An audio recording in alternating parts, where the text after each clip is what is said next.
बेखुद है, जहाँ के लोगों का शाम को 7:15 से पहले अपने घर वापस आ जाना जिंदगी और मौत का मामला बन जाता है। क्योंकि अगर किसी ने ऐसा नहीं किया तो उस इंसान को काकुड़ा का श्राप लग जाता है। तो आखिर कौन है ये काकुड़ा और क्या है इसका श्राप? लेकिन इसके साथ ही हम जानेंगे भारत के उत्तराखंड के एक भूतिया और श्रापित गाँव की सच्ची घटना। इस गांव में आज भी 8 सैनिकों की आत्मा भटकती है। तो बिल्कुल सही समझे, आज का ये वीडियो बेस्ड है भारत के भूतिया और श्रापित गांव पर। और इन गांवों को भूतों ने नहीं बल्कि लोगों के द्वारा फैलाई गई लोक कथाओं ने भूतिया बनाकर रखा है। तो आज हम भारत के ऐसे ही गाँव की लोक कथाओं के बारे में जानेंगे और जानेंगे कि आखिर इनमें कितनी सच्चाई है और कितना लॉजिक है। तो जल्दी से अपनी लालटेन में मिट्टी का तेल भर लो, क्योंकि हम चलने वाले हैं भारत के ऐसे गाँव में जहाँ पर बिजली नहीं होती। और वीडियो के शुरू होने से पहले फटाफट इस वीडियो को लाइक कर दो, क्योंकि भैया इस वीडियो का लाइक एम है 1 लाख लाइक्स। तो यार आई थिंक इतना इंट्रो काफी है, तो बिना किसी देरी के शुरू करते हैं आज का फाड़ू वीडियो।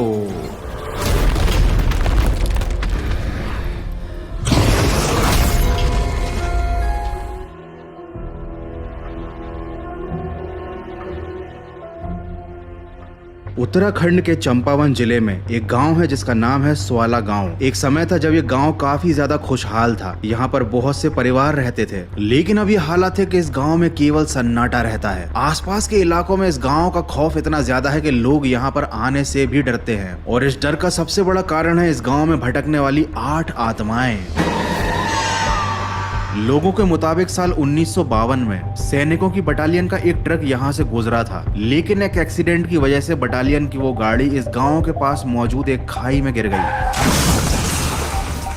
सैनिकों ने इस गांव के लोगों से बहुत मदद मांगी, क्योंकि वो काफी ज्यादा जख्मी थे। उनके कई साथी बहुत बुरी तरीके से घायल थे और मरने वाले थे। लेकिन इस गांव के लोगों ने उन सैनिकों की मदद नहीं की, बल्कि अपने लालच के चलते उनके सारे सामान और कीमती चीजों को चुरा लिया और उन सैनिकों को उस खाई में यूं ही मरने के लिए छोड़ दिया। कहा जाता है कि इस घटना के बाद से उन मृत सैनिकों की आत्माओं ने इस गाँव को ऐसा श्राप दिया कि यहाँ पर कोई भी नहीं रह पाता। इस गाँव में पैरानॉर्मल घटनाएं होती हैं। पूरी दुनिया में उत्तराखंड के इस गाँव को भूत गांव के नाम से जाना जाता है, क्योंकि यहाँ पर अब कोई नहीं रहता। लेकिन क्या आपको लगता है कि वाकई में इस गांव के सुनसान और वीरान होने के पीछे उन सैनिकों की आत्माओं का हाथ है, या फिर इसके पीछे कारण कुछ और ही है? चाइना, जापान और हांगकांग में भी बहुत सारे गांव ऐसे हैं जिन्हें भूत गांव मतलब घोस्ट विलेज कहा जाता है। लेकिन उनके घोस्ट विलेज होने के पीछे कोई भूतिया कारण नहीं होता, बल्कि एक बहुत सिंपल सा लॉजिक होता है कि उन गाँव के आसपास कोई भी बेसिक फैसिलिटी मौजूद नहीं होती, क्योंकि वो गाँव बहुत ही ज्यादा बीहड़ में मतलब आबादी से काफी ज्यादा दूर होते हैं। और इसीलिए उन गांवों के लोग शहरों में चले जाते हैं रोजगार की तलाश में। और सेम यही रीजन उत्तराखंड और भारत के बहुत सारे इलाकों में मौजूद भूत गांवों के सुनसान होने के पीछे भी हो सकता है, क्योंकि इन गांवों में ना बेसिक फैसिलिटी मौजूद है, ना बिजली है, ना रोड है, ना रोजगार है, ना शिक्षा की व्यवस्था है। और उनकी आने वाली पीढ़ियों के लोगों ने शहरों की तरफ पलायन करना शुरू कर दिया, क्योंकि सभी को रोजगार चाहिए और सभी को बेसिक फैसिलिटीज तो चाहिए। और इसीलिए आज उत्तराखंड और भारत के बहुत सारे गांवों की हालात ये हैं कि वहां पर कोई भी नहीं रहता। और मुझे ऐसा लगता है कि इस भूत गांव के सुनसान होने के पीछे भी शायद यही एक कारण है, जिसे लोगों ने सैनिकों की उस बटालियन के पलटे हुए ट्रक वाली कहानी के साथ जोड़कर, जिससे इस गांव के नाम से लोग डरने लगे। हमारे यहाँ एक बहुत अच्छी आदत है लोगों की कि जिस भी चीज का कोई बेस नहीं होता, कोई आधार नहीं होता, उसे भूतों के साथ जोड़ दिया जाता है। हमें जो दिखाई देता है हम उस पर तो यकीन करते ही हैं,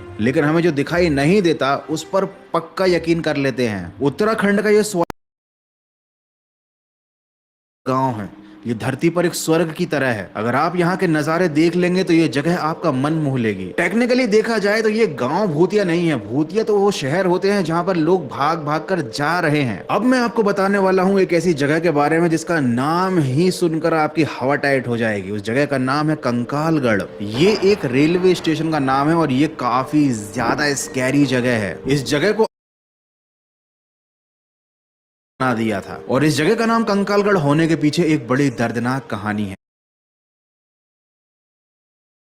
को जब चंद्रशेखर आजाद शहीद हुए थे तो 13 मार्च के बाद लोगों ने अंग्रेजों की छावनी के ऊपर हमला करने का एक प्लान बनाया। ये हमला करने वाले सभी किसान लोग थे और ये एक ट्रेन में बैठकर अंग्रेजों की छावनी की तरफ जा रहे थे। लेकिन किसी गद्दार ने उनके इस प्लान के बारे में अंग्रेजों को बता दिया और अंग्रेजों ने उस ट्रेन को रास्ते में ही रोक दिया। और जिस जगह पर इस ट्रेन को रोका गया ना, ये वही जगह है जहाँ आज कंकालगढ़ नाम का स्टेशन मौजूद है। क्योंकि यहाँ पर अंग्रेजों ने उस ट्रेन को रोक कर लोगों को उतारा, उनको उन्हीं के साथियों के सामने फांसी पर जिंदा लटका दिया। ट्रेन के डिब्बे में बैठे हुए कई सैकड़ों लोगों को अंदर बंद करके जिंदा जला दिया और मरे हुए सभी लोगों की अस्थियों को एक जगह इकट्ठा करके उस जगह पर बनाया गया कंकालगढ़ स्टेशन। और आसपास के गांव के लोगों के मन में डर फैल सके इसलिए वहीं के लोगों को बुलाकर उनके सामने ये सारा काम किया गया। उन क्रांतिकारियों की हड्डियों को जमीन में दफनाने का काम भी आसपास के मौजूद गाँव के लोगों को ही सौंपा गया ताकि आगे से कभी भी कोई अंग्रेजों के खिलाफ बगावत करने की कोशिश न कर सके। लेकिन ये स्टेशन तो बन गया पर ये हमेशा के लिए श्रापित हो गया क्योंकि इस जगह पर मौजूद आत्माओं ने कभी भी इस जगह को आबाद नहीं होने दिया। अब वाकई में ये जगह भूतिया है, यहाँ पर स्वतंत्रता सेनानियों की और क्रांतिकारियों की आत्माएं भटकती हैं या फिर ये सुनसान जगह चोर लुटेरे और बदमाशों का अड्डा बन चुकी है ये तो नहीं पता, लेकिन इतना जरूर पता है कि लोगों के मन में इस जगह को लेकर इतना खौफ है कि यहाँ पर कभी भी कोई ट्रेन नहीं रुकती। ये तो मानना पड़ेगा कि इंडिया में भूतिया कहानियों की कोई कमी नहीं है। हर गाँव की अपनी एक प्राचीन लोक कथा है, अपनी परंपरा है और उस परंपरा से जुड़ा हुआ एक ऐसा भूतिया कैरेक्टर है जो बड़ा ही निराला होता है। और ऐसे ही एक गांव की भूतिया कहानी पर बेस्ड है काकुड़ा मूवी। इस गांव का नाम है रतौड़ी। ये मथुरा के पास मौजूद एक गांव है और इस गांव में दिन में तो सब कुछ सही रहता है लेकिन मंगलवार की रात को 7:15 से पहले हर किसी को अपने घर में अंदर आना ही पड़ता है, खासकर मर्दों को, क्योंकि अगर उन्होंने ऐसा नहीं किया तो काकुड़ा नाम का शैतान जो उनके गाँव में भटकता है वो उनको मार डालेगा। और काकुड़ा का लोगों को मारने का अंदाज बड़ा ही अजीब है, साथ ही बहुत ज्यादा अजीब है इस गांव के घर, क्योंकि यहाँ के हर घर में 2 दरवाजे हैं, एक बड़ा नॉर्मल दरवाजा और एक छोटा सा दरवाजा। और हर मंगलवार शाम को 7:15 के बाद इस छोटे से दरवाजे को खोल कर रखना कंपलसरी है, क्योंकि अगर किसी गाँव वाले ने ऐसा नहीं किया इसका मतलब ये है कि वो काकुड़ा को चैलेंज कर रहा है, उसके ईगो को हर्ट कर रहा है। और जो भी काकुड़ा को हर्ट करता है काकुड़ा उसको जिंदा नहीं छोड़ता, उसके घर वाले उस इंसान के मरने से पहले ही तेरवी कर देते हैं। लेकिन आखिर क्यों काकुड़ा ने इस गांव में ऐसा आतंक मचा कर रखा है, ये काकुड़ा आखिर में है कौन और ये शाम को 7:15 वाली टाइमिंग का चक्कर क्या है? क्यों ये काकुड़ा केवल मर्दों को ही अपना शिकार बनाता है? क्या इसका संबंध स्त्री से तो नहीं? वही मूवी वाली स्त्री जो लोगों के घर घर जाती थी, दरवाजा खटखटाती थी और मर्दों को अपना शिकार बनाती थी। एनीवे, काकुड़ा का स्त्री और मुंजिया से क्या रिलेशन है, क्यों ये आखिर मर्दों को अपना शिकार बना रहा है, ये सारी बातें जानने के लिए तो आपको मूवी ही देखनी पड़ेगी। And this movie is streaming on ZEE5। तो इस मूवी को देखने के लिए मैं तो बहुत ज्यादा एक्साइटेड हूँ क्योंकि भैया मेरा तो फेवरेट जोनर ही हॉरर है। तो भूतों से रिलेटेड अगर कोई मूवी आती है तो ऐसा हो नहीं सकता कि गौरव भाई उसको छोड़ दें। तो आप भी एक बार ZEE5 पर चेकआउट जरूर करना काकुड़ा मूवी, बहुत मजा आएगा और डर भी लगेगा। और अगर आपको ये वीडियो देखने में मजा आया है तो इस वीडियो को लाइक जरूर करना, जैसे कि मैंने बताया था इस वीडियो को लाइक है मैं 1 लाख लाइक्स फटाफट से कंप्लीट कर दो।